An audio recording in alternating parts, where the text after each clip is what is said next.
প্রিয় ভাইরা, বর্তমান আধুনিক সময়ে এসেও অনেক মানুষ এটা বিশ্বাস করতে চান না যে কালো জাদু আছে।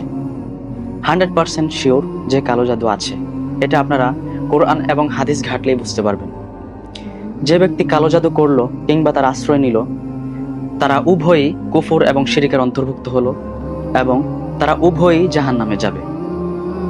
মহান আল্লাহ তাআলা কোরআনের মধ্যে বলেন, তারা মানুষের ক্ষতি ছাড়া কোনো উপকারই করতে পারে না।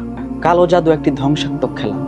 নিঃসন্দেহে এর দ্বারা জাহান্নামে জ্বলতে হবে। শুধু তাই নয়, কালো জাদুর মাধ্যমে মহান আল্লাহর সাথে শিরিক করা হয়। রাসূল সাল্লাল্লাহু আলাইহি সাল্লাম বলেন, 7টি ধ্বংসকারী জিনিস থেকে বাঁচো, তার মধ্যে একটি হলো জাদু করা। প্রিয় ভাইরা, চলুন কখনোই এমন মন্দ কাজ আমরা না করি। কালো জাদু অর্থাৎ যে সব জিনিস দ্বারা মহান আল্লাহর সাথে শিরিক করা হয়, ওই সমস্ত কাজ থেকে মহান আল্লাহ তাআলা আমাদের সকলকে হেফাজত করুন এবং সকল গুনাহের কাজ থেকে যেন আমরা বেঁচে থাকতে পারি। আল্লাহ আমাদের সকলকে তৌফিক দিন। আমিন।